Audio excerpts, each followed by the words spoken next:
Hello viewers, welcome to Challenger Classes. Myself Shashank Bhatt and I am your chemistry educator.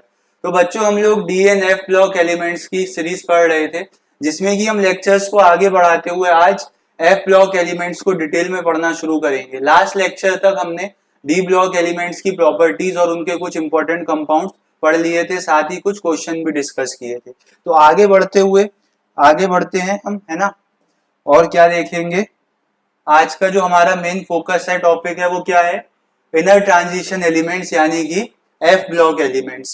तो अगर मैं F block elements की बात करूं तो एफ ब्लॉक एलिमेंट्स कहां पाए जाते हैं। देखो, एफ ब्लॉक एलिमेंट्स सबसे पहले तो ग्रुप 3 में प्रेजेंट होते हैं सारे के सारे। उसके बाद अगर पीरियड की बात करूं तो पीरियड 6 और पीरियड 7 के अंदर इनकी पोजीशन है पीरियोडिक टेबल में। और आप ध्यान से देखोगे तो इनके लिए एक सेपरेट स्पेस बना रखा है पीरियोडिक टेबल के नीचे, वहां पे इन्हें रखा गया है। तो देखो इनमें क्या होता है, इसमें दो सीरीज होती हैं। एक हमारे पास होते हैं लेंथेनॉइड्स और दूसरे क्या होते हैं, एक्टिनॉइड्स।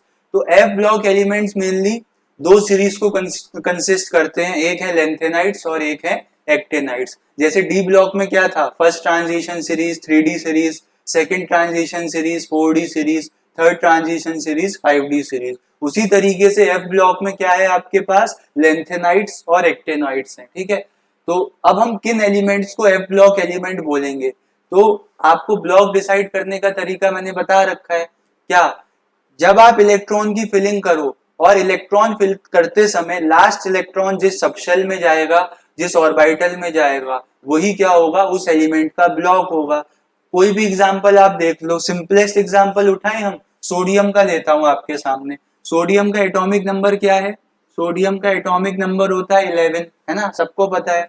इलेक्ट्रॉनिक कन्फिगुरेशन लिखोगे, ठीक है, तो लिखना बता रखी है पिछले लेक्चर्स में, देख लेना, 1s2 2s2 2p6 और 3s1 आएगी। तो आपने क्या देखा, आखिरी इलेक्ट्रॉन आपने कहा भेजा, s ऑर्बिटल में। तो सोडियम कहाँ बिलोंग करता है, s ब्लॉक में बिलोंग करता है। उसी तरीके से आप कार्बन का एग्जांपल देख लो, एटॉमिक नंबर क्या होता है 6।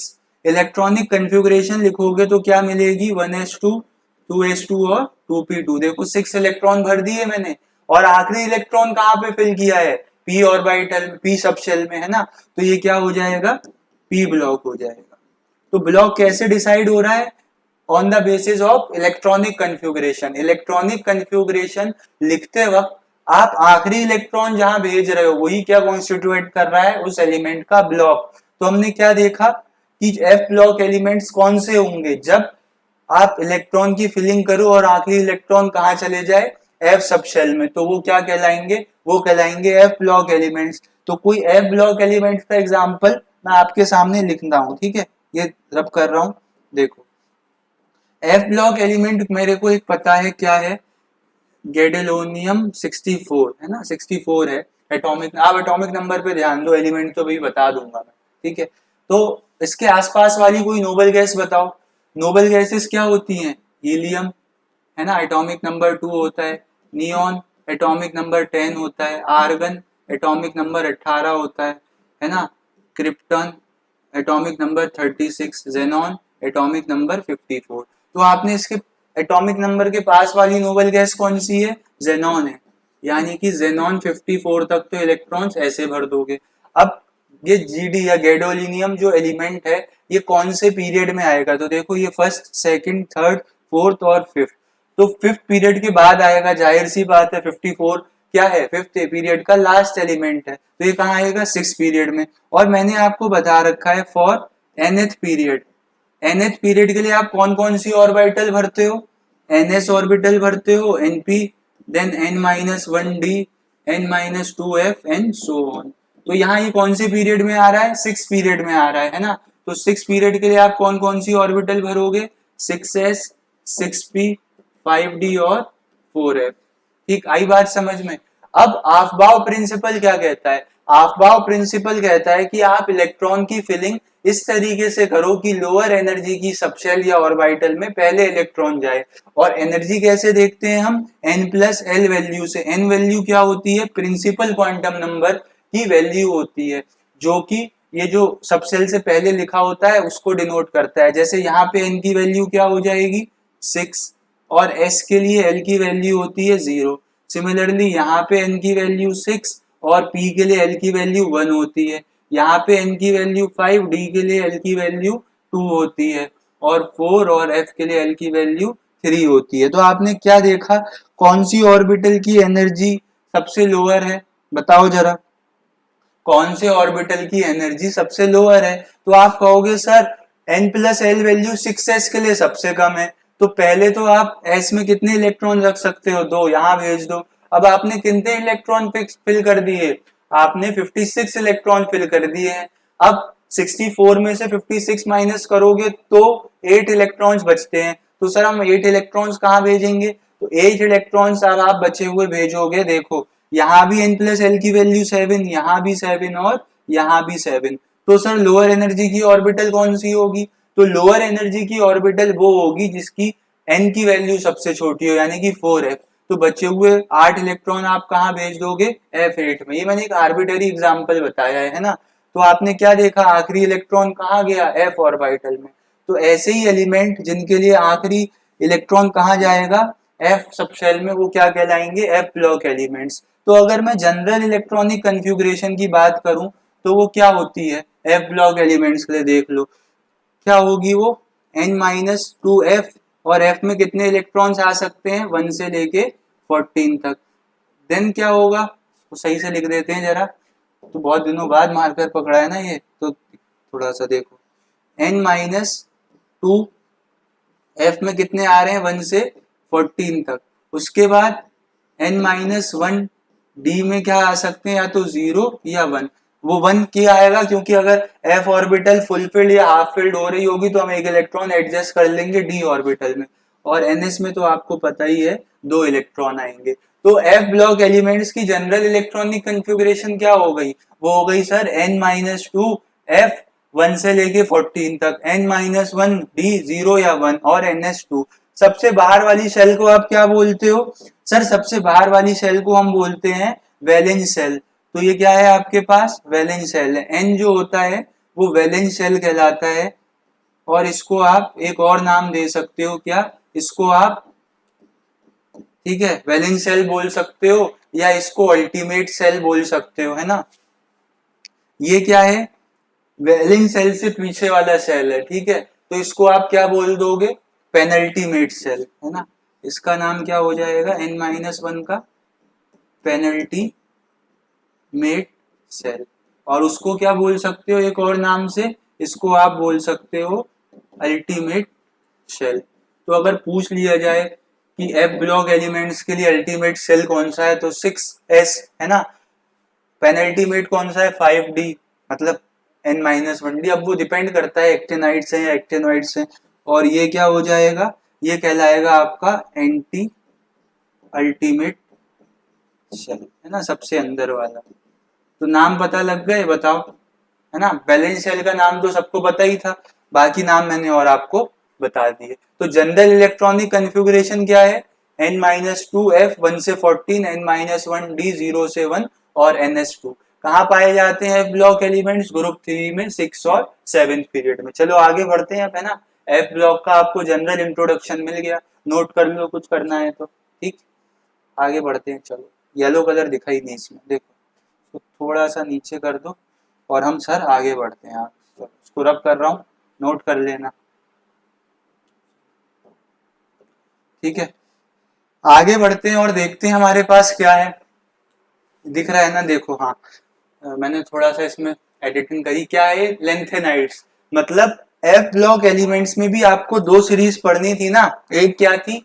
लेंथेनाइड्स, और एक क्या थे? एक्टिनोइड्स। तो अब हम लेंथेनाइड्स को डिटेल में पढ़ने जा रहे हैं। लेंथेनॉइड्स कौन होते हैं सर? लेंथेनॉइड्स वो एलिमेंट होते हैं जो पीरियोडिक टेबल में लेंथेनम के बाद आते हैं, यानी कि किसके बाद आते हैं? यानी कि वो आते हैं सर लेंथेनम 57 के बाद, है ना। जो इसके बाद एलिमेंट्स आएंगे उनको आप क्या बोलोगे? उनको आप बोल दोगे, क्या है वो है सर लेंथेनॉइड्स, है ना।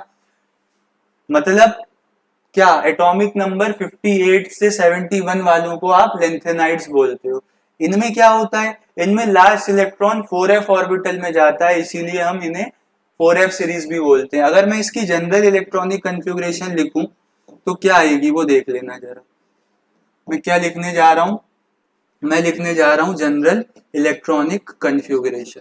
तो जैसे आपको पहले लिखना बताई थी, वहां पे हमने n एज्यूम कर लिया था कि पीरियड है। अब यहाँ आपको पता लग गया कि लेंथेनाइट्स मेनली 6 और 7 पीरियड में, मतलब एफ ब्लॉक एलिमेंट 6 और 7 पीरियड में होते हैं। तो लेंथेनाइट 6 पीरियड वाले हैं, एक्टेनाइट्स 7 पीरियड वाले हैं। तो 6 पीरियड के लिए आप कौन कौन सी ऑर्बिटल भरोगे, 6s, 6p, 5d और 4f। तो इसकी जनरल इलेक्ट्रॉनिक कन्फ्यूगरेशन जो आ जाएगी वो ये आ जाएगी 6s2 है ना, 4f 1 से 14 तक और 5d 0 से 1 है ना। और अगर उसमें लिखना चाहो इसमें सेल्स के ऑर्डर में, तो वो कैसे लिख लोगे आप, तो आप उसको लिख लोगे क्या, 4f 1 से 14, 5d 0 से 1। कुछ नहीं, बस मैंने उसको अरेंज कर लिया है, जो शेल पहले आएगा, मतलब जो शेल न्यूक्लियस के पास है उसको पहले लिख दिया और जो दूर है उसको बाद में लिख दिया। तो एफ ब्लॉक एलिमेंट्स में लेंथेनाइट्स कहाँ पाए जाते हैं, लेंथेनम 57 के बाद।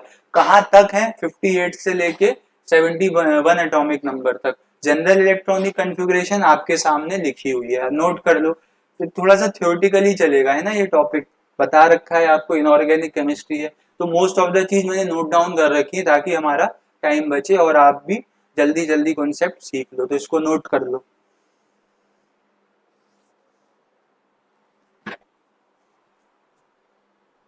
चलें आगे बढ़े, चलो।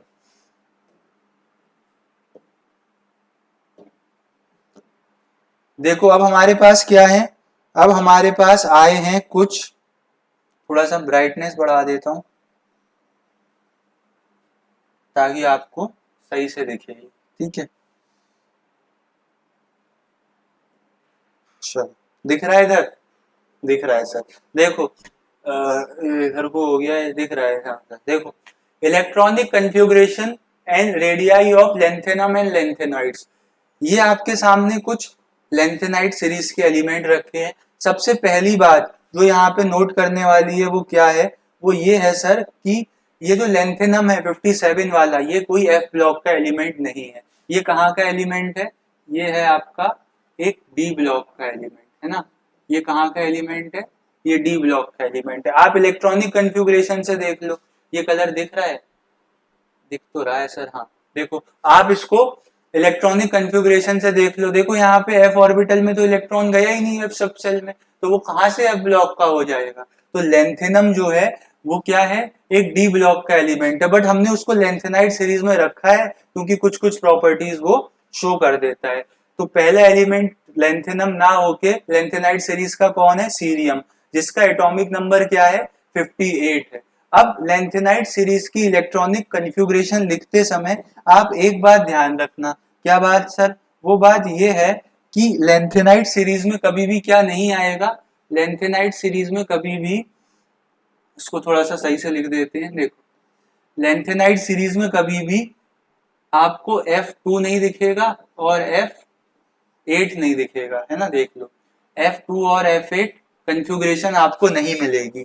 इलेक्ट्रॉनिक कन्फ्यूगरेशन समय ध्यान रखना है कि F में कभी भी 2 इलेक्ट्रॉन नहीं होंगे और F में 8 इलेक्ट्रॉन नहीं होंगे। मैंने याद रखने का तरीका बताया है, कोई इसके पीछे लॉजिक नहीं है ना।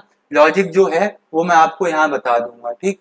तो देखो पहला एलिमेंट है लेंथेनम, डी ब्लॉक का है बट रखा लेंथेनाइट सीरीज में गया है। तो एफ ब्लॉक में लेंथेनाइट सीरीज का पहला एलिमेंट कौन हो जाएगा, सीरियम। अब सर इसको ध्यान कैसे रखना है, कोई ट्रिक बता दो आप इन्हें याद रखने की। मैंने कहा ठीक है बता देता हूँ। देखो ये पहले एलिमेंट पढ़ लो एक बार, lanthanum, cerium, praseodymium, neodymium, promethium, samarium, europium, gadolinium, terbium, dysprosium, holmium, erbium, thulium, ytterbium, lutetium, है ना। तो इसको याद कैसे रखे सर, इसको याद ऐसे रखना है। देखो थोड़ी वाहियात ट्रिक भी लग सकती है बट सुन लेना। देखो लड़कियों, लड़कियों का नाम ले लिया सर आपने, लड़कियों से परेशान, है ना। लड़कियों मीन्स एल, से सी, परेशान पी आर, नंद पंडित। लड़कियों से परेशान नंद पंडित ने शायद उनकी गर्दन तोड़ दी होगी। थोड़ा सा कहने, मैंने कहा भाई याद हो सकता है, फिर से सुन लो याद करने के लिए, लेकिन यूजफुल हो जाएगा। लड़कियों से परेशान नंद पंडित ने शायद उनकी गर्दन तोड़ दी होगी और तमाशा अब लंबा होगा। तो कैसे ध्यान रखोगे, लड़कियों से परेशान नंद पंडित ने शायद उनकी गर्दन तोड़ दी होगी और तमाशा अब लंबा होगा। तो बना ली ट्रिक। तो इससे आपको सिंबल तो एटलीस्ट याद हो जाएंगे, और आप सिंबल याद कर लोगे तो एटॉमिक नंबर से 1 से डिफर करता है, तो आप एटॉमिक नंबर भी लिख सकते हो। ठीक है, यहाँ पे क्या हो गया, ये इसको हटाते हैं जरा, देखो। चलो ठीक, तो याद रखने का तरीका पता लग गया। अब देखो, अब आपको पता है इसका एटॉमिक नंबर क्या है, 58। तो मैंने आपको क्या बता रखा है ना, अगर आपको 58 की इलेक्ट्रॉनिक कॉन्फ़िगरेशन लिखनी है तो आपको पता है कि जेनॉन तक तो ये कैसे हो जाएगा, जेनॉन तक तो ये ऐसे चलेगा, जेनॉन 54। फिर क्या आएगा, 2 इलेक्ट्रॉन 6s में भेजोगे आप, 6 पीरियड है ना, फिर 6p 5d और 4f तीनों के लिए n प्लस एल की वैल्यू सेम है। ठीक है, तो पहले से 5d में तो इलेक्ट्रॉन है, वहां तो रहने ही देना। फिर अगला इलेक्ट्रॉन कहाँ भेज दोगे, 4f में। तो देखो 54 जेनॉन तक 4 इलेक्ट्रॉन बचे हुए आपने भर दिए, टोटल 58 हो गए। तो सीरियम की इलेक्ट्रॉनिक कॉन्फ़िगरेशन क्या आ गई, जेनॉन इन लोगों ने मेंशन नहीं किया है, तो जेनॉन 54 4f1 5d1 6s2। आ गई बात समझ में। ठीक, सर आपने दोनों f में क्यों नहीं भेजे, तो मैंने तुम्हें एक बात बताई है, f2 नहीं होता है। भले ही यहाँ पे डी ब्लॉक का एलिमेंट नहीं है, बट F2 नहीं लिख सकते थे, इसलिए हमने क्या लिख दिया, डी वाले को डी में ही छोड़ा, बस एक ऐड किया। अब हमें कितने, अब हमें 3 इलेक्ट्रॉन भरने हैं, तो अब हम इजीली भर सकते हैं। अब देखो डी का इलेक्ट्रॉन हटा के हमने 4f में रख दिया, तो थोड़ी सी एबनॉर्मेलिटी जो आती है वो कहाँ आती है, वो आती है सीरियम के केस में, है ना। तो सीरियम को ध्यान रखना है, सीरियम को ध्यान रखना है कि बचे हुए दोनों इलेक्ट्रॉन 4f में ना भेज के एक पहले 5d में फिर एक 4f में भेजोगे, क्योंकि लेंथेनाइड्स में कभी भी f2 कॉन्फ़िगरेशन नहीं आएगी, बस इतना ध्यान रखना है। देन सब फिर कॉमन चलेगा, फिर तो f3 f4 f5 f6 s7 तक। फिर तुम्हें पता है f8 भी नहीं आ सकता है, तो f8 नहीं आ सकता है मतलब एक इलेक्ट्रॉन आपको फिर d में एडजस्ट कराना पड़ेगा। तो वो कहाँ पे ध्यान रखना है, गैडोलीनियम के केस में, यानी कि 64 के केस में। तो दो हमें चीजें ध्यान रखनी है, एक सीरियम का, एक गैडोलीनियम का। उसके बाद फिर वैसे ही चलेगा, अब डी का भी हटा के एफ में भेज दोगे और एक जो बढ़ाना है वो भी एफ में, तो F9 F10 F11 F12 F14 फिर वैसे ही चलता रहेगा। तो आपको ध्यान कहाँ पे रखना था, आपको ध्यान रखना था लेंथेनम में, सीरियम में और गैडोलीनियम में। और लास्ट में तो पता ही है, एफ ब्लॉक खत्म हो गया, मतलब एफ ऑर्बिटल में सारे इलेक्ट्रॉन आ गए, तो फिर मजबूरी है डी में भेजना। तो मुझे बताओ, क्या इलेक्ट्रॉनिक कॉन्फ़िगरेशन लिखने में कोई दिक्कत आएगी अगर एटॉमिक नंबर पता लग गया? नहीं सर, बस हमें इतना पहचान लेना है कि ये लेंथेनाइट सीरीज का है, और लेंथेनाइट सीरीज में हम F2 और F8 नहीं भर सकते। तो जैसे ही हमें F2 लिखना होगा तो हम एक इलेक्ट्रॉन तो F में छोड़ेंगे, एक D में एडजस्ट कर देंगे। ऐसी जैसी F8 आने वाला होगा तो हम एक इलेक्ट्रॉन D में भेज के उसे एडजस्ट कर देंगे। उसके बाद फिर हम अपना एक एक इलेक्ट्रॉन बढ़ाते चलेंगे, डी वाला भी यहाँ शिफ्ट कर देंगे और जो इलेक्ट्रॉन बढ़ रहा है उसको तो बढ़ाएंगे यहाँ पे। तो सीरीज ध्यान रखना, ठीक है। कोई एक आध एनसीईआरटी में क्वेश्चन दिया हुआ है, कोई एक एलिमेंट देके कॉन्फ़िगरेशन पूछ लेंगे तो आना चाहिए हमें। ठीक, आ गई बात समझ में। और फिर जब इलेक्ट्रॉन निकलेगा, आयन बनेगा, तो तुम्हें पता ही है सबसे पहले तो 6s से इलेक्ट्रॉन जाएगा, वो सबसे बाहर है, उसके बाद फिर अंदर वाली सेल से जाएगा। ठीक, तो ये नोट कर लो कुछ। वैसे तो एनसीईआरटी से ही मैंने उठाया है, वहां से भी आप देख सकते हो। चलो रब करते हैं, आगे बढ़ते हैं।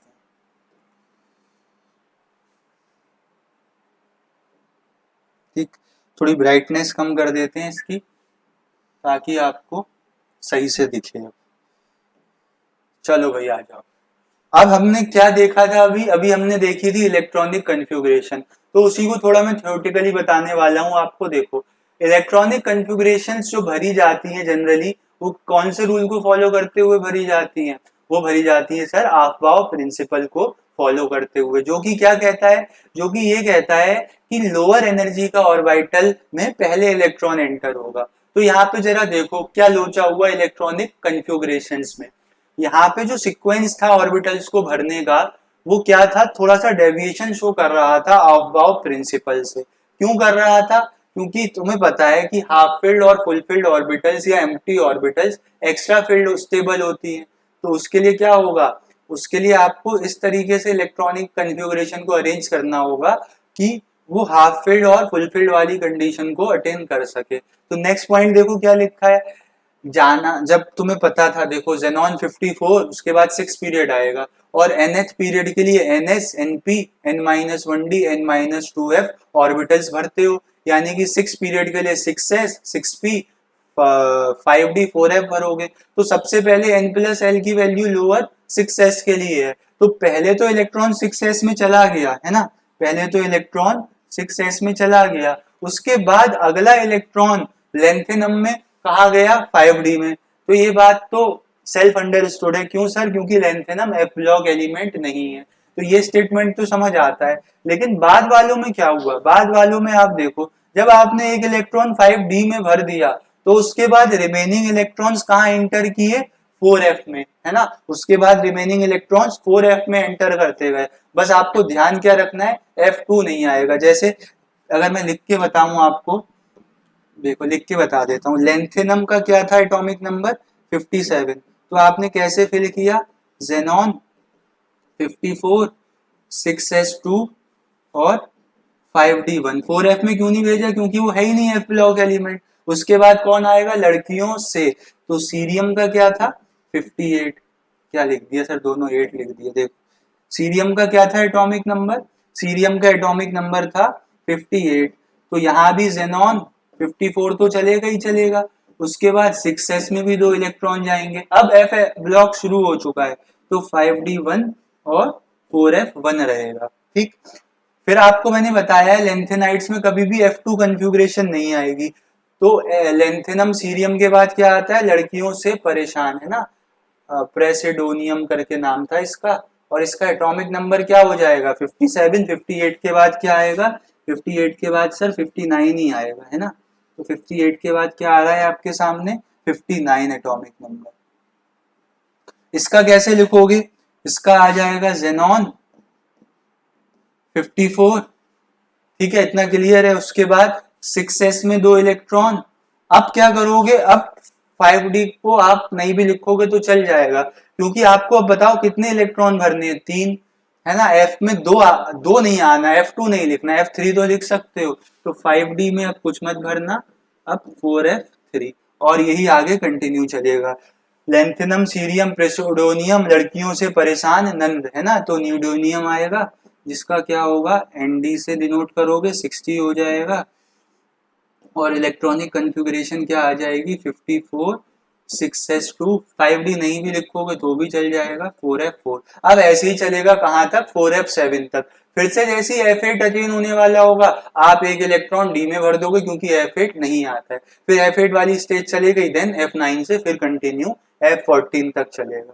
तो ये नोट कर लो आप, ठीक है। तो मैंने आपको बता दिया कहाँ कहाँ दिक्कत है, लेंथेनम में, सीरियम में, है ना। ऐसी गैडोलिनियम का बता दूं, गैडोलिनियम का क्या है 64 है, तो होना क्या चाहिए था, जेनॉन 54 होता है, हाँ 54, 6s में 2 इलेक्ट्रॉन्स कितने हो गए 56, उसके बाद फिर 4f में आने चाहिए थे सारे, कितने आने चाहिए थे 8, लेकिन f8 नहीं आता है, तो एक इलेक्ट्रॉन आप 5d में लिख देते हो, बाकी के 7 इलेक्ट्रॉन्स यहाँ लिख देते हो, ठीक है।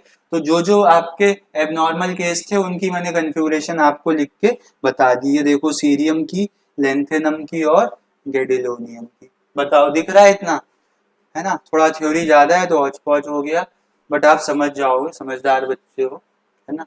लिख लो उसको, कहाँ कहाँ ध्यान रखना है वो केस मैंने मेंशन कर दिए, बाकी सब में नॉर्मल ट्रेंड फॉलो होगा। चलो आगे बढ़ते हैं, नोट कर लो।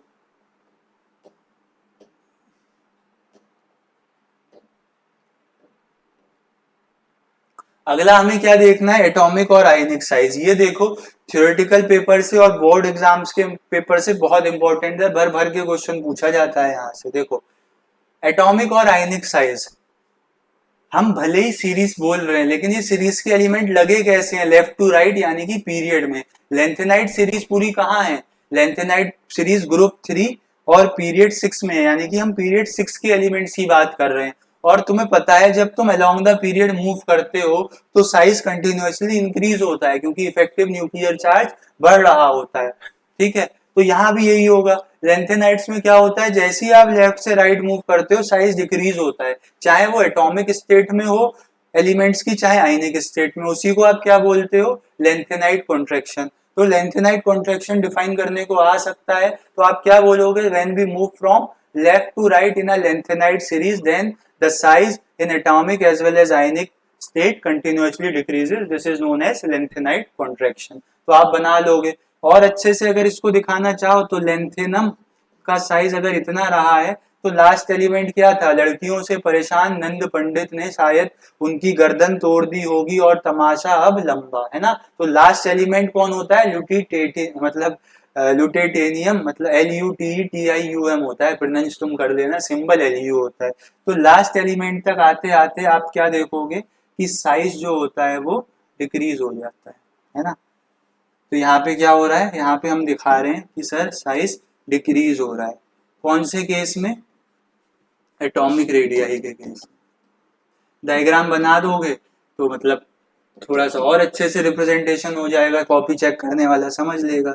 और इनकी मोस्ट कॉमन ऑक्सीडेशन स्टेट +3 होती है, तो +3 स्टेट में भी क्या होगा, +3 स्टेट में भी साइज डिक्रीज हो रहा होगा।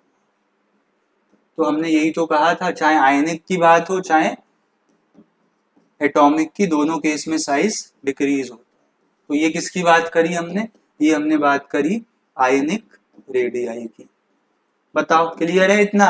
लेंथेनाइड कॉन्ट्रैक्शन क्या है, लेंथेनाइड कॉन्ट्रैक्शन है लेंथेनाइड सीरीज में जब मूव करोगे तो कंटिन्यूअसली साइज डिक्रीज होगा atomic as well as ionic state में, जिसको आप क्या बोलते हो, लेंथेनाइड कॉन्ट्रैक्शन बोलते हो। तो छापो जरा जल्दी से।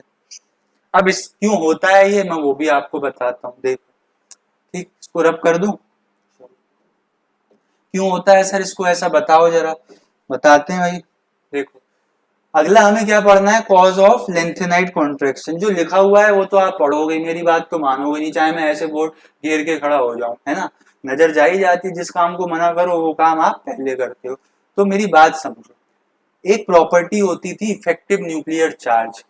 कैसे आप उसको पढ़ते थे, आप कहते थे सर न्यूक्लियस से जो चार्ज चलेगा और जो वैलेंस शेल तक चार्ज पहुंचेगा वो सेम नहीं होगा। क्यों, क्योंकि बीच में ये जो चुट्टे बैठे हैं घुसपैठी है, वो क्या करेंगे, इस चार्ज को रोक लेंगे। यानी कि सर जो इनर शेल इलेक्ट्रॉन्स होंगे वो न्यूक्लियस से आने वाले चार्ज को शील्ड करेंगे। इसी को ही आप शील्डिंग इफेक्ट या स्क्रीनिंग इफेक्ट बोलते हो, जिसमें कि न्यूक्लियस से आने वाले चार्ज को इनर शेल ऑर्बिटल्स या इलेक्ट्रॉन शील्ड करते हैं और वैलेंस शेल तक कम पहुंचने देते हैं।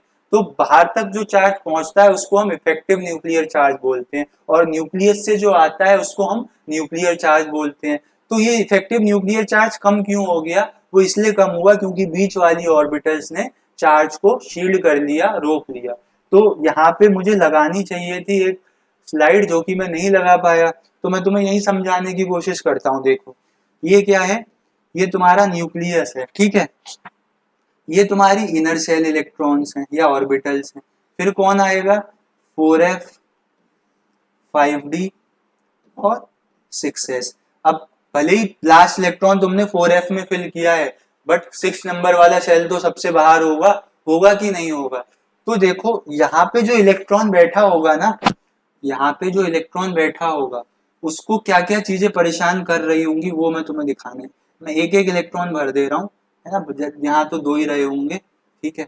तो यहाँ पे जो इलेक्ट्रॉन बैठे हैं उन्हें क्या चीज परेशान कर रही है वो तुम्हें दिखाने जा रहा हूँ, देखना जरा ध्यान से। देखो इस इलेक्ट्रॉन को क्या क्या फेस करना पड़ रहा है, इस इलेक्ट्रॉन को क्या फेस करना पड़ रहा है, इन वाले इलेक्ट्रॉन्स का रिपल्शन, है ना। इसको क्या फेस करना पड़ रहा है, रिपल्शन, किस वजह से, due to inner shell electron. पहला तो इसको रिपल्शन फील करना पड़ा, दूसरा जो न्यूक्लियस से आने वाला चार्ज है वो भी क्या मिल रहा है, इसको मिल रहा है। तो इसको और क्या मिल रहा है, इसको मिल रहा है न्यूक्लियर चार्ज। बट क्या जितना न्यूक्लियर चार्ज चलेगा सारा का सारा वहां तक पहुंच जाएगा, ऐसा नहीं होगा, क्योंकि बीच में जो ऑर्बिटल्स बैठे होंगे, है ना, 6s भले ही आ गया, लेकिन तुम्हें पता है 5s तो यहाँ पे होगा, है ना, 5p तो रहा होगा। और जो स्क्रीनिंग होती है, स्क्रीनिंग का जो ऑर्डर होता है ना, स्क्रीनिंग इफेक्ट का जो ऑर्डर होता है वो सबसे ज्यादा किस में होता है, एस सब ऑर्बिटल्स में, पी में, देन डी में और एफ में। तो एफ ऑर्बिटल्स का क्या है, स्क्रीनिंग सबसे बेकार है ना। तो यहां से जो चार्ज चलेगा उसको वाया 4f और 5d पहुंचना है 6s तक। तो 4f और 5d ऑर्बिटल्स का क्या है, पुअर स्क्रीनिंग इफेक्ट है। तो वो उतने अच्छे से चार्ज को नहीं रोक पाएंगे, मतलब ज्यादा से ज्यादा चार्ज हमारी वैलेंस शेल तक पहुंच जाएगा, जिसकी वजह से होगा क्या कि भाई यहाँ से तो पॉजिटिव चार्ज चल रहा है और यहाँ पे कैसा है, नेगेटिव चार्ज। तुम्हें पता है पॉजिटिव और नेगेटिव रिपेल नहीं करते हैं, अट्रैक्ट करते हैं, पास आते हैं, है ना। तो इनकी तो भाई प्यार मोहब्बत वाली बातें चल रही होंगी कहीं की, आ जाओ मिलके बात करते हैं। तो पॉजिटिव चार्ज और नेगेटिव चार्ज जब अट्रैक्ट करेंगे तो बाहर वाली शेल पहले के मुकाबले थोड़ा सा अंदर को शिफ्ट हो जाएगी, जिसकी वजह से साइज क्या हो जाएगा, कम। तो यही क्या है, कॉज ऑफ लेंथेनाइट कॉन्ट्रैक्शन। तो अगर कोई पूछे लेंथेनाइट कॉन्ट्रैक्शन किस वजह से होता है, सिंपल एक वर्ड में मुझे बताओ, तो बोल देना poor shielding of 4f orbitals. क्योंकि सर न्यूक्लियस से आने वाले चार्ज को कहां से होके गुजरना है, 4f से 5d से, तब जाके वो हमारी वैलेंस शेल 6s तक पहुंचेगा। तो बीच में जो 4f और 5d ऑर्बिटल है वो उतने अच्छे से चार्ज को नहीं रोक पाते हैं, इसलिए सारे का सारा चार्ज बाहर पहुंच जाता है और साइज कम हो जाता है। यही बात मैंने आपको यहाँ लिखवा रखी है, एक बार पढ़ लें जरा। देखो उन्होंने क्या बोला, उन्होंने ये बोला है कि जैसे जैसे आप लेंथेनाइट सीरीज में आगे जाओगे एटॉमिक नंबर तो बढ़ेगा 1 से, एटॉमिक नंबर बढ़ेगा तो नंबर ऑफ प्रोटॉन और इलेक्ट्रॉन बढ़ेंगे। प्रोटॉन तो न्यूक्लियस में बढ़ेगा, यानी कि न्यूक्लियस से निकलने वाला चार्ज बढ़ेगा, बट इलेक्ट्रॉन जो एंटर होगा वो 4f ऑर्बिटल्स में एंटर होंगे। तो जैसे जैसे 4f ऑर्बिटल्स में इलेक्ट्रॉन बढ़ते जाएंगे वैसे वैसे क्या होगा, तो तुम्हें लगेगा कि इलेक्ट्रॉन्स जो है वो चार्ज रोकेंगे, बट ऐसा नहीं है, क्योंकि 4f ऑर्बिटल्स का तो पुअर स्क्रीनिंग इफेक्ट होता है, जिसकी वजह से इफेक्टिव न्यूक्लियर चार्ज बढ़ जाता है और वैलेंस शेल को ज्यादा न्यूक्लियर चार्ज मिलता है, जिसकी वजह से साइज कम हो जाता है। तो यही लिख रखा है, देखो, as the atomic number increases in lanthanide series for every proton in nucleus the extra electron goes to fill 4f orbitals। Proton nucleus में बढ़ा, इलेक्ट्रॉन कहां बढ़ा, 4f ऑर्बिटल्स में। और इन 4f ऑर्बिटल्स कहां पे होती है, इनर शेल में। These 4f orbitals constitutes inner shell n-2, यानी कि, है ना। और क्या है, बहुत बेकार है, यानी कि they are less effective in screening the nuclear charge. Nuclear charge को अच्छे से नहीं रोक पाते हैं, जिसकी वजह से होता क्या है कि ग्रेजुअल इंक्रीज आता है इफेक्टिव न्यूक्लियर चार्ज में, यानी कि न्यूक्लियस का चार्ज अब ये 4f ऑर्बिटल्स अच्छे से शील्ड नहीं कर रहे हैं, यानी कि आगे पहुंच जाएगा। 5d भी उतने अच्छे से शील्ड नहीं कर रहे हैं तो और आगे पहुंच जाएगा, 6s तक पहुंच जाएगा। तो होगा क्या, आउटर मोस्ट इलेक्ट्रॉन को ज्यादा इफेक्टिव न्यूक्लियर चार्ज मिलेगा और उनका साइज कम हो जाएगा। तो मुझे बताओ ये बात समझ में आई आपको कि नहीं आई, बता दो जरा, बता ही दो, आज आएगा योगी, है ना, छाप लो फिर। आगे बढ़ते हैं उसके बाद। अब इनकी वजह से लेंथेनाइट्स की केमिस्ट्री या प्रॉपर्टीज में क्या फर्क आता है वो पढ़ेंगे, यानी कि कॉन्सिक्वेंसेज ऑफ लेंथेनाइट कॉन्ट्रैक्शन। तो नोट कर लो, पॉज करके मैं रब कर रहा हूं, इंपॉर्टेंट है, बता दिया इसलिए नोट कर लेना, ठीक। चलो अब हमें क्या देखना है, कॉन्सिक्वेंसेज ऑफ लेंथेनाइट कॉन्ट्रैक्शन, यानी कि सर लेंथेनाइट्स की स्टडी में क्या चेंज आता है लेंथेनाइट कॉन्ट्रैक्शन की वजह से। तो देखो बेसिक स्ट्रेंथ जो होती है इनके हाइड्रो ऑक्साइड्स की, मुझे बताओ बेसिक स्ट्रेंथ हाइड्रो ऑक्साइड की आप कैसे मेजर करोगे, मतलब कौन सा हाइड्रो ऑक्साइड अच्छा बेस है या स्ट्रॉन्ग बेस है, आप कैसे बताओगे। आप चेक करोगे उनके OH माइनस आइंस के निकलने की टेंडेंसी, जहां से वो निकल रहे हैं, जहां से इजिली निकल जाएंगे वो क्या हो जाएगा, अच्छा बेस हो जाएगा। तो देखो जरा, सबसे पहले कौन सा होगा, अगर मैं +3 की बात कर रहा हूं तो पहले क्या होगा, लेंथेनम होगा, है ना, इसका साइज इतना रहा होगा और OH माइनस का साइज कुछ मान लेते हैं इतना। तो ये क्या है, लेंथेनम का ऑक्साइड है। फिर आगे आते आओगे आप तो क्या होगा, ल्यूटिटेनियम होगा, है ना, Lu क्या होता है, LuTiUm, है ना, स्पेलिंग जो भी है आप प्रोनाउंस कर लेना। इसका साइज कुछ इतना है, थोड़ा छोटा बना, हाँ बन गया।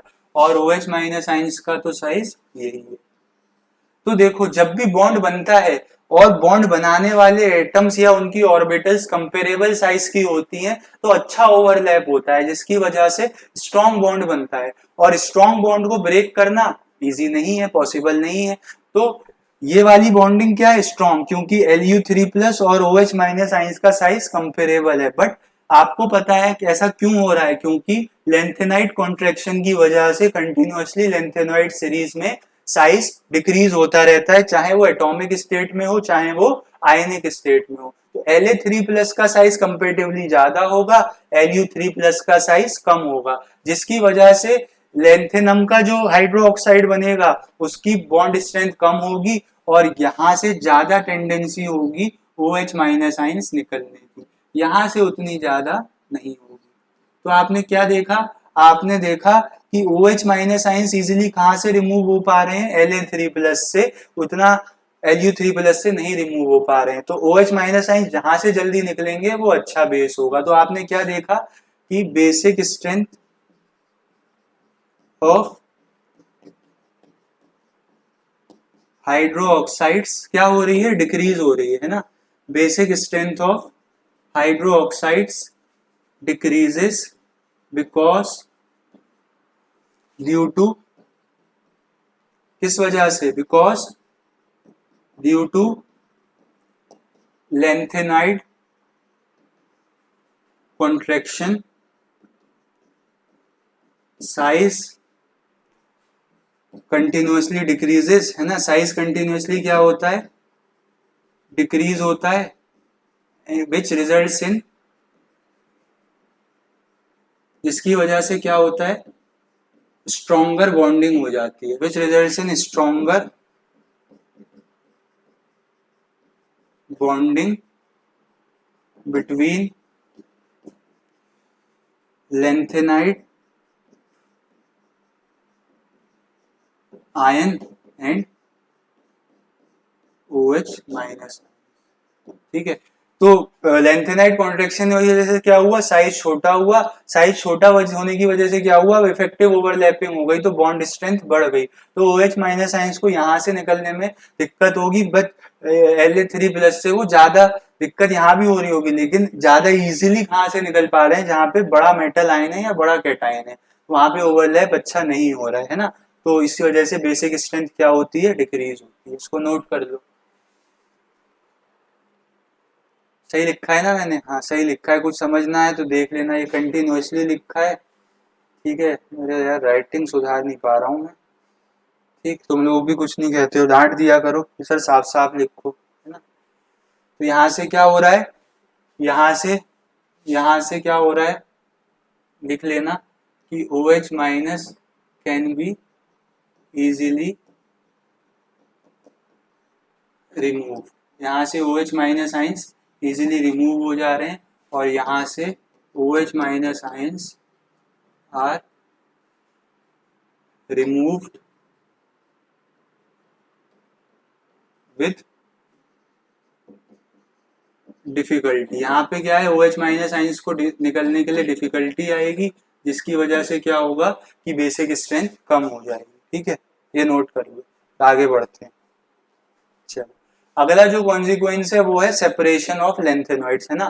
तो हम लेंथेनॉइड्स का क्या करेंगे, सेपरेशन करेंगे, इसको नोट कर लो जरा।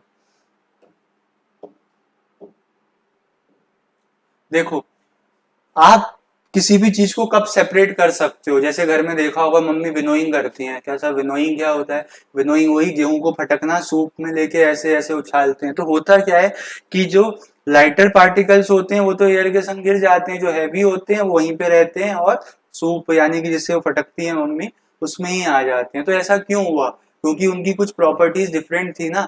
आप चावल में से कंकड़ कैसे निकाल पाते हो, ब्लैक कलर का होता है। तो कहीं ना कहीं जब आपको चीजों को सेपरेट करना है तो उनकी या तो फिजिकल प्रॉपर्टीज में कुछ चेंज होना चाहिए या केमिकल प्रॉपर्टीज में। फिजिकल प्रॉपर्टीज में चेंज होगा तो आप देखते ही बता दोगे, केमिकल प्रॉपर्टीज में चेंज होगा तो आपको फिर लैब में एंटर करना पड़ेगा। तो लेंथेनाइड्स को जब सेपरेट करने की बात आई तो लेंथेनाइड कॉन्ट्रैक्शन ने एक रोल प्ले किया, क्योंकि जैसे 3D सीरीज में होता था, पहले साइज कम होता था, फिर कांस्टेंट, फिर बढ़ता था, तो हम बोलते थे कि 3D सीरीज या डी ब्लॉक में साइज नियरली कांस्टेंट रहता है। बट एफ ब्लॉक में ऐसा नहीं है। एफ ब्लॉक में ऐसा क्यों नहीं है, लेंथेनाइड्स में ऐसा क्यों नहीं है? क्योंकि वहां पे कंटिन्यूअसली साइज डिक्रीज हो रहा है। ऐसा क्यों हो रहा है? ऐसा इसलिए हो रहा है क्योंकि सर वहां पे लेंथेनॉइड कॉन्ट्रैक्शन है। ठीक है, तो लेंथेनाइड कॉन्ट्रैक्शन की वजह से होता क्या है कि प्रॉपर्टीज में चेंज आ जाता है, और प्रॉपर्टीज में चेंज आएगा तो आप लेंथेनॉइड्स को इजीली सेपरेट कर पाओगे। तो इन्होंने क्या बताया, इन्होंने कहा अगर साइज सेम होता तो क्या होता कि दिक्कत आती हमें लेंथेनॉइड्स को सेपरेट करने में, लेकिन लेंथेनाइड कॉन्ट्रैक्शन की वजह से उसकी प्रॉपर्टीज चेंज हो गई। जैसे सॉल्युबिलिटी, छोटा आयन जल्दी सॉल्युबलाइज हो जाएगा, बड़ा देर में होगा, है ना। आयोनाइजेशन एनर्जी छोटे आयन के लिए ज्यादा होगी, बड़े आयन के लिए ज्यादा कम होगी।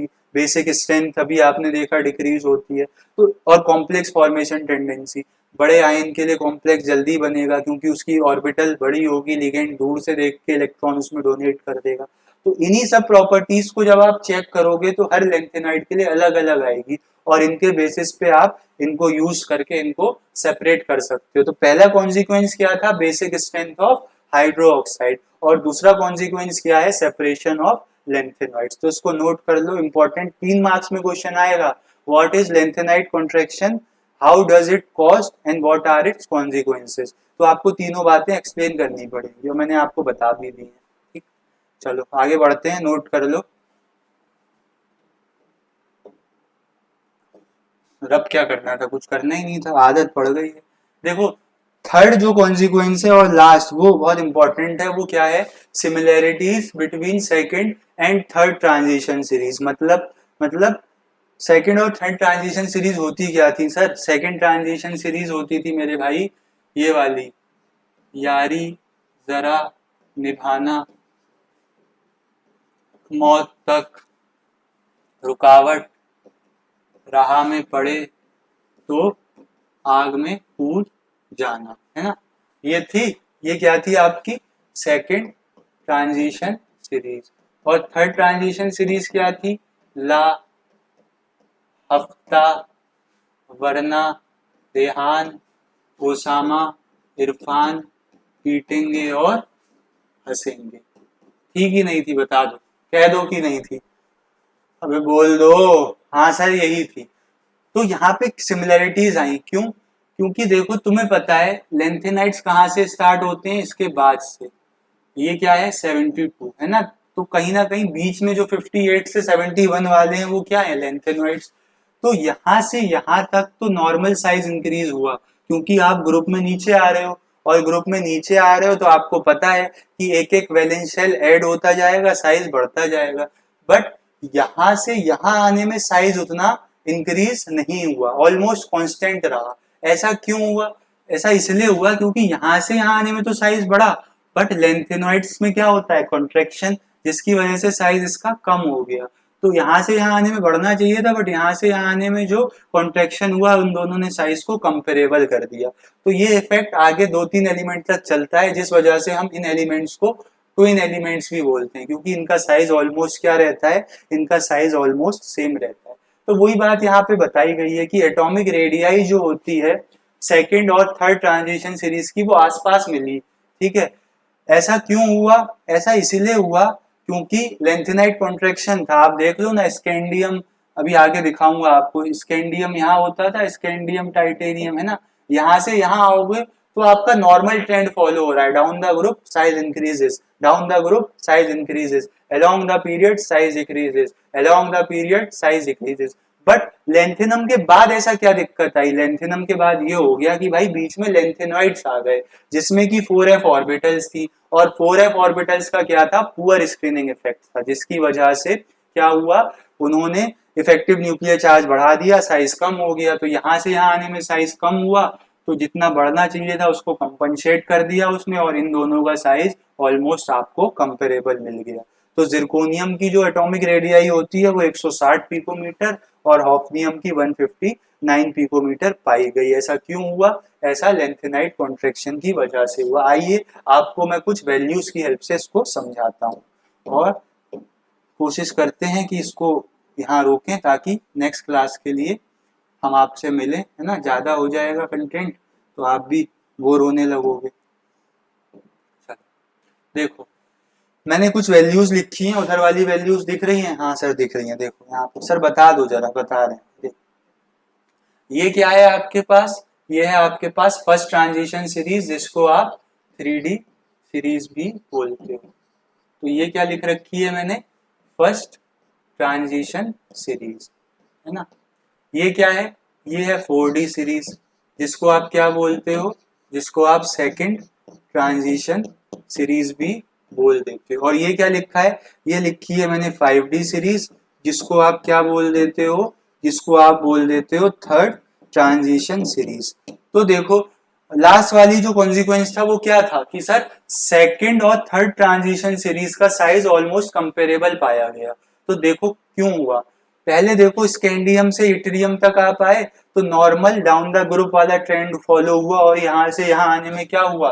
यहां से यहां आने में आपका साइज जो है वो इंक्रीज हुआ, क्योंकि down the group size increase होता है। फिर आप इट्रियम से और नीचे आए तो भी क्या हुआ? साइज इंक्रीज हुआ, क्योंकि अभी आपका वही डाउन द ग्रुप वाला ट्रेंड लग रहा है। बट आप लेंथेनम से जब हॉफनियम के और यहाँ से टाइटेनियम से जिरकोनियम आए तो भी क्या हुआ? तो भी साइज इंक्रीज हुआ। लेकिन आपने जब जिरकोनियम से हॉफनियम की तरफ मूव किया तो आपको साइज क्या मिला? साइज आपको ऑलमोस्ट सेम मिला। ऐसा क्यों हुआ? ऐसा इसलिए हुआ कि सर लेंथेनम के बाद कौन आ गए थे? लेंथेनम के बाद आ गए थे लेंथेनॉइड्स, जिसमें क्या थी? जिसमें थी 4f ऑर्बिटल्स। और उन्होंने क्या किया? पुअर स्क्रीनिंग की वजह से, इनके पुअर स्क्रीनिंग की वजह से न्यूक्लियर चार्ज बढ़ा दिया, वैलेंस शेल तक ज्यादा चार्ज पहुंचा, साइज कम हो गया। तो यहाँ से साइज कम हुआ तो वो डाउन द ग्रुप जो बढ़ना चाहिए था उसके कहीं आसपास ही आ गया, उसके आसपास आ गया। तो क्या हुआ? हमने बोल दिया कि सेकंड और थर्ड सीरीज का साइज क्या है? कंपेरेबल है। ठीक है, तो आप देख भी लो, 160 है जिरकोनियम का, 159 है ऑफनियम का, नायोबियम का 146, टिंटेलम का 146। तो इसी वजह से इन एलिमेंट्स को हम क्या बोल देते हैं? इनको हम बोल देते हैं ट्विन एलिमेंट्स। क्यों ट्विन एलिमेंट्स बोल रहा हूँ? क्योंकि भाई इनका साइज जो है वो ऑलमोस्ट सेम है। तो जैसे जुड़वा होते हैं ना, हर चीज में उनका फेस लुक, बहुत चीजें मतलब सेम रहती, हाइट तो नहीं होगी बट यहाँ साइज, लेकिन यहाँ पे हमने प्रॉपर्टीज सेम थी, कुछ कुछ साइज सेम था, तो हमने इनको क्या बोल दिया?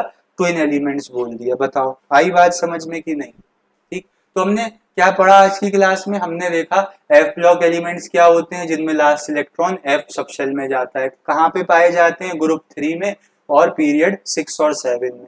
फिर हमने डिटेल में लेंथेनाइड्स को देखा जो कि ग्रुप 3 और पीरियड 6 में थे। इनकी जनरल इलेक्ट्रॉनिक कन्फिगुरेशन थी 4f14, 5d0 या 1 और 6s2। हमने इनका इलेक्ट्रॉनिक कन्फिगुरेशन लिखने का तरीका देखा, थोड़ा सा आफ्बाउ रूल से डेविएशन शो कर रहा था, सीरियम के केस में, गैडोलिनियम के केस में, लेंथेनम के केस में। क्या नहीं आएगा? F2 और F8 कन्फिगुरेशन नहीं आएगी। फिर हमने एटॉमिक और आयनिक साइज का वेरिएशन देखा। हमने देखा कि साइज कंटिन्यूअसली डिक्रीज हो रहा है, इसी को हमने बोला लेंथेनाइट कॉन्ट्रैक्शन। क्यों हो रहा था? 4f ऑर्बिटल्स में इलेक्ट्रॉन ऐड होते जा रहे थे, जिनका क्या था? पुअर स्क्रीनिंग इफेक्ट था। ठीक, और उसके बाद हमने देखा कि इस लेंथेनाइट कॉन्ट्रैक्शन से क्या कॉन्सिक्वेंस आए, क्या चेंजेस आए। तो हमने देखा बेसिक स्ट्रेंथ कम होते गई, क्योंकि साइज कम हो रहा था तो मेटल आयन और OH आयंस का साइज ऑलमोस्ट कंपेरेबल हो जा रहा था, इफेक्टिव बॉन्डिंग हो रही थी, बॉन्ड स्ट्रेंथ बढ़ रही थी, OH माइनस आयंस डिफिकल्टी के साथ रिमूव हो रहे थे।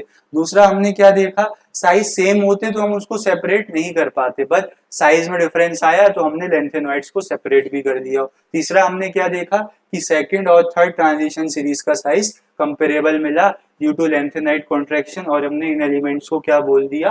Twin elements.